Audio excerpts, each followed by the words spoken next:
अस्सलाम वालेकुम students, welcome back to my YouTube channel biomatics. आज हम लेक्चर सीरीज़ का जो हमने आगाज़ किया था उसका थर्ड लेक्चर स्टार्ट करेंगे। और आज का जो हमारा टॉपिक है वो मैरीन बायोलॉजी से स्टार्ट हो रहा है। मैरीन बायोलॉजी को हम स्टडी करते हैं। सबसे पहले marine biology it is the branch of marine science that deals life in the ocean. अब हम अगर इसको देखें कि जितनी भी ओशन में लाइफ है या जितनी भी बायोडाइवर्सिटी है उनकी स्टडी को हम मैरीन बायोलॉजी में स्टडी करते हैं। बेसिकली ये मैरीन साइंस की एक सब ब्रांच है। मैरीन साइंस में डिफरेंट ब्रांचेस हैं, जैसा कि मैरीन फिज़िक्स है, मैरीन केमिस्ट्री है, मैरीन जियोग्राफी है और मैरीन बायोलॉजी है।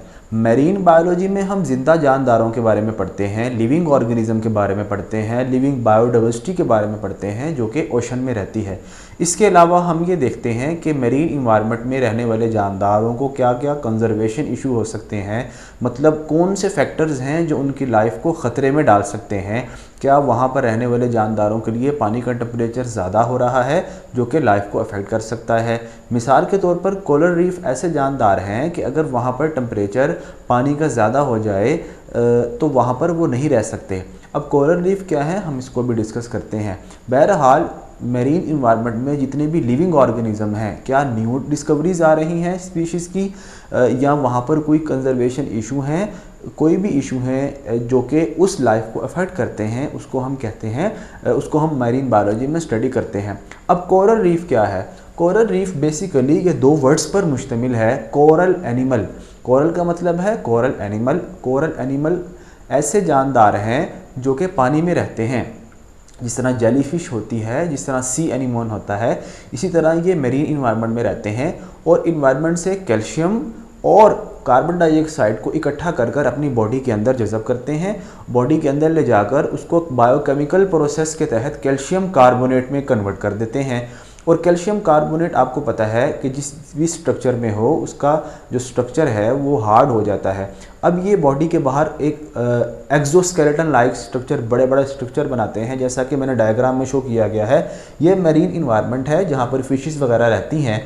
उस मैरीन इन्वायरमेंट में अगर हम देखें तो हमारे पास ये डिफरेंट किस्म के ये कोरल रीफ ही हैं जो कि मैरीन इन्वायरमेंट में रहते हैं। और ये इनका बड़ा बड़ा स्केलेटन जो है, एक्सोस्केलेटन है, इसके अंदर कैल्शियम कार्बोनेट है जो कि इन्होंने कार्बन डाइऑक्साइड और कैल्शियम की फॉर्म में लिया हुआ है और ऐसा स्ट्रक्चर बना दिया है जो कि डिफरेंट फॉर्म में एग्जिस्ट करता है। और इसका फ़ायदा ये है कि यहाँ पर डिफरेंट मैरीन इन्वायरमेंट में रहने वाले जानदार, फिशेस हो गया, डिफरेंट एल्गी हो गया, वो यहाँ पर आकर रहते हैं। और डिफरेंट किस्म के अदर एनिमल्स जैसा कि सी टर्टल्स वगैरह वो भी यहाँ पर आकर रहते हैं। It means that coral reef marine environment में रहते हैं। उनकी स्टडी को वो कितने किस्म के हैं, उनका इन्वायरमेंट में क्या असर है, दूसरे जानदारों के साथ कौन सा रिलेशनशिप है, कौन से फैक्टर्स इनको अफेक्ट करते हैं, इसको हम मैरीन बायोलॉजी में स्टडी करते हैं। आई होप आपको कोरल रीफ की समझ आ गई होगी। नेक्स्ट हमारे पास जो टॉपिक है वो पैथोलॉजी है। पैथोलॉजी बेसिकली हमारे पास एक ग्रीक वर्ड पैथस से निकला है जिसका मतलब होता है डिजीज़। बेसिकली पैथोलॉजी में हम डिज़ीज़ की स्टडी करते हैं, मतलब डिज़ीज़ कैसे हो रही है, उसकी क्या वजह है, उसकी ट्रीटमेंट कैसे कर सकते हैं, वो सारा का सारा हम पैथोलॉजी में स्टडी करते हैं। फॉर एग्जांपल डिज़ीज़ के डायग्नोसिस को देखा जाता है, उसकी प्रिवेंटिव मेजर को देखा जाता है और उसकी ट्रीटमेंट को देखा जाता है। मिसाल आपके सामने मैंने लिखी हुई है, स्टडी ऑफ कैंसर। अब कैंसर कितनी किस्म का होता है और कैंसर के कॉजेज़ क्या हैं, क्या वो बिनाइन ट्यूमर है, क्या वो मैलिग्नेंट ट्यूमर है। मतलब जो आपके पास कैंसर है वो दो तरह का हो सकता है, या ऐसा कैंसर जो कि अपनी जगह पर ही रहे, या एक कैंसर की ऐसी किस्म है, ट्यूमर की ऐसी किस्म है जो अपनी जगह को छोड़कर दूसरी जगह पर भी हमला कर दे, उसको हम कहते हैं मैलिग्नेंट ट्यूमर। तो वो कौन सी किस्म है उसको पैथोलॉजी स्टडी करता है, फिर डॉक्टर को बताता है और फिर doctor according to that situation preventive measures और उसकी ट्रीटमेंट को देखता है। इसके बाद हमारे पास इम्यूनोलॉजी है। इम्यूनोलॉजी दो वर्ड्स पर मुश्तमिल है, immune and logy. Logy Greek word है, इम्यूनोलॉजी इम्यूनिस से निकला है, जो कि लैटिन वर्ड है। बेसिकली इसमें हम इम्यून सिस्टम की स्टडी करते हैं। इम्यून सिस्टम हमारी बॉडी का ऐसा सिस्टम है जो कि फॉरेन पार्टिकल जैसा कि वायरसेस, बैक्टीरिया, उनको बॉडी के अंदर एंटर अगर वो हो जाएं तो उनको मार देता है। कैसे मारता है? By production of antibodies. Antibodies कोई भी ऐसा मटेरियल होता है जो कि हमारी बॉडी के अंदर कोई भी जब पैथोजन वगैरह या कोई एंटीजन एंटर होती है उसको किल करने में अहम किरदार अदा करता है। ये जो हमारे पास एंटीबॉडीज़ हैं, ये इनकी स्टडी को या ये ऑफ कोर्स जो एंटीबॉडीज़ हैं ये इम्यून सिस्टम का ही कंपोनेंट है। ये कैसे बनती हैं, कब बनती हैं, कितनी किस्म की होती हैं, इसकी स्टडी को किस में स्टडी किया जाता है? इम्यूनोलॉजी में हम स्टडी करते हैं।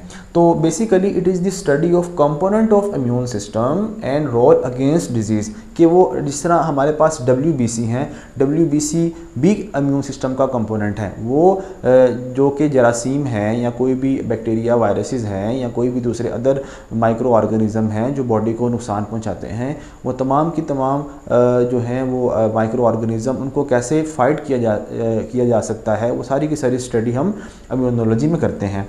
इंपॉर्टेंस इसकी अगर हम देखें तो इसमें हम वैक्सीन डेवलपमेंट करते हैं, ऑटो इम्यून डिजीज़ की स्टडी करते हैं और हम अपने इम्यून सिस्टम को कैसे इंक्रीज़ कर सकते हैं, इम्यून रिस्पॉन्स को कैसे इंक्रीज़ कर सकते हैं, बूस्ट कर सकते हैं, उसकी भी स्टडी हम इम्यूनोलॉजी में करते हैं। वैक्सीन्स कोई भी ऐसे मटेरियल को कहते हैं जो कि हमारी बॉडी के अंदर हमारी इम्यूनिटी को स्ट्रॉन्ग कर दे।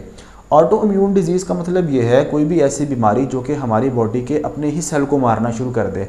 डायबिटीज़ 1 इसकी बेहतरीन एग्जांपल है, जिसमें हमारी बॉडी के वो सेल जो कि इंसुलिन बनाते हैं, हमारी बॉडी उनको खुद मारना शुरू कर देती है, जिससे इंसुलिन की क्वांटिटी कम होती है और बॉडी को डायबिटीज़ की शिकायत हो जाती है। नेक्स्ट हमारे पास फार्माकोलॉजी है। Basically pharmacology Greek word Pharmacon से निकला है, जिसका मतलब होता है ड्रग। अब इसमें हम ड्रग्स और उसके बॉडी के ऊपर क्या इफ़ेक्ट्स हैं उनको हम स्टडी करते हैं।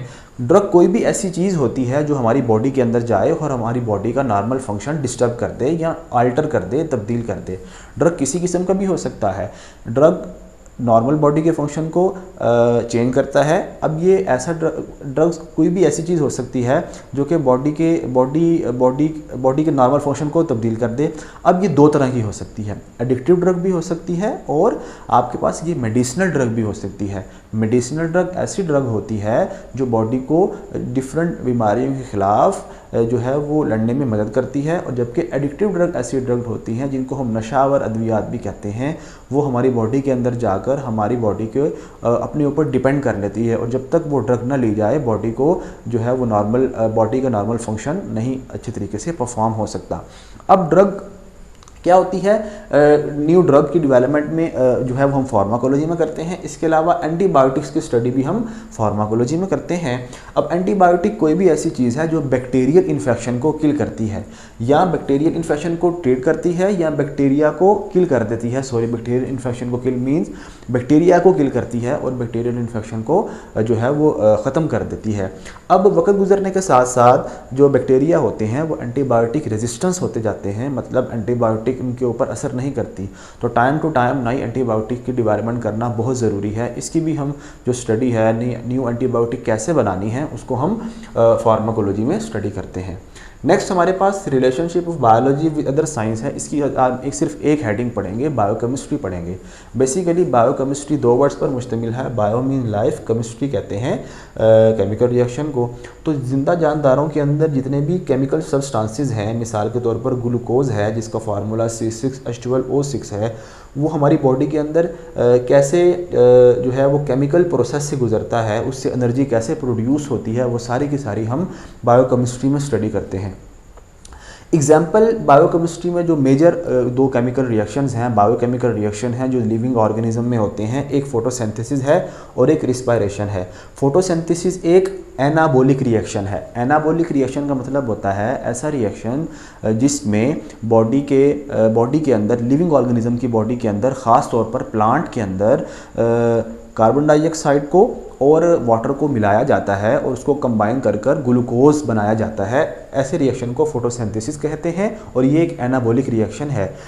इसी तरह रिस्पायरेशन एक ऐसा बायोकेमिकल रिएक्शन है जो कि कैटाबोलिक रिएक्शन है। इसमें जो फोटोसिंथेसिस में ग्लूकोज बनता है उसको ऑक्सीजन की प्रेजेंस में ब्रेक डाउन कर दिया जाता है, उससे एनर्जी निकाली जाती है और उस एनर्जी को एटीपी की फॉर्म में स्टोर कर दिया जाता है, जो सेल बाद में जब उसको ज़रूरत होती है तो वो उसको यूज़ कर लेता है।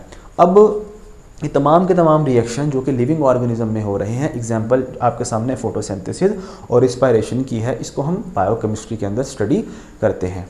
अब हम इसको एक बार लेक्चर को समराइज़ कर लेते हैं जल्दी से। सबसे पहले हमने मेरीन बायोलॉजी का पढ़ा। मेरीन बायोलॉजी में हमने देखा कि ये ऐसी स्टडी है जो कि मेरीन लाइफ से रिलेटेड है। फिर हमने इसकी इंपॉर्टेंस को देखा। इंपॉर्टेंस में हमने देखा कि कोई भी मेरीन इशू को इसमें स्टडी किया जाता है, ओशन बायोडाइवर्सिटी को स्टडी किया जाता है, न्यू स्पीशीज़ को इसमें स्टडी किया जाता है। कोरल रीफ का स्ट्रक्चर आपकी कोरल रीफ के बारे में आपकी बुक में दिया हुआ है। तो कोरल रीफ, ये सारे के सारे कोरल रीफ ही हैं। ये ऐसे स्ट्रक्चर्स हैं जो कि कोरल एनिमल से बनते हैं। कोरल एनिमल कैल्शियम और कार्बन डाइऑक्साइड को एक्यूमुलेट कर ये स्ट्रक्चर बनाना शुरू कर देते हैं जो उनके एक्सोस्केलेटन का काम करता है। और ये बड़े बड़े स्ट्रक्चर्स ऐसे होते हैं मेरीन एनवायरनमेंट में जहाँ पर दूसरे जानदार आकर रहते हैं, उनका हैबिटेट होता है।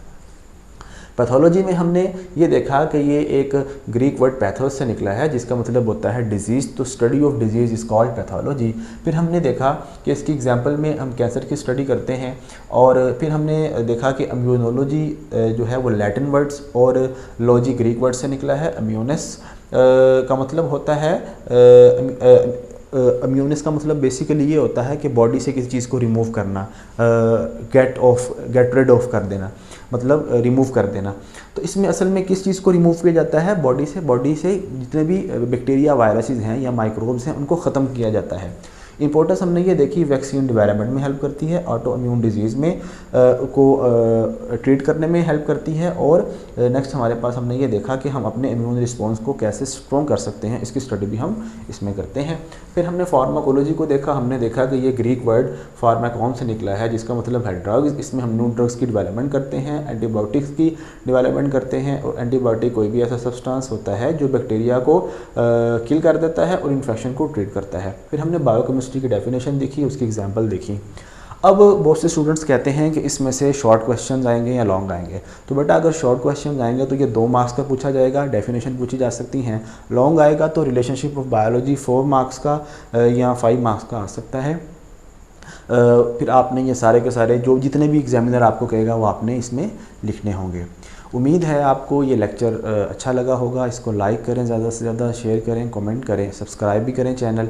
और अब तक के लिए मुझे इजाज़त दें। इंशाल्लाह नेक्स्ट लेक्चर में मिलेंगे। अल्लाह हाफ़िज़।